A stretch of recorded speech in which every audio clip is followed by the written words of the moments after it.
Hi hello అండి, అందరు ఎలా ఉన్నారు? నేనైతే చాలా బాగున్నాను.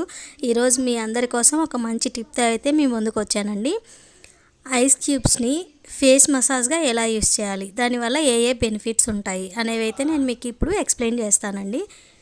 ముందుగా అయితే ఒక ఐస్ క్యూబ్ని కాటన్ క్లాత్లో పెట్టి ఇలా ఫేస్ పై మసాజ్ చేసుకుంటూ ఉంటే మన ఫేస్ పైన ఉన్న ముడతలు కానీ మచ్చలు కానీ ఇలాంటివి అయితే పోతాయండి. అంతేకాకుండా బ్లడ్ సర్క్యులేషన్ అనేది అయితే మనకు మంచిగా జరుగుతుందండి. ఏ పింపుల్ ఉన్నా, పోర్స్ ఉన్నా, ఏమున్నా కూడా ఇలా చేయడం వల్ల అయితే మనకి క్లీన్ అవుతుందండి. అలానే ఆయిలీ ఫేస్ ఉన్న వాళ్ళు వీటిని యూస్ చేయడం వల్ల వాళ్ళ స్కిన్పై ఫ్రెష్నెస్ అనేది అయితే ఉంటుందండి. వీక్లీ 2 టైమ్స్ అయితే మీరు యూస్ చేస్తూ ఉంటే మీకే ఆ డిఫరెన్స్ అనేది అయితే తెలుస్తుందండి. Thanks for watching. Please subscribe my channel.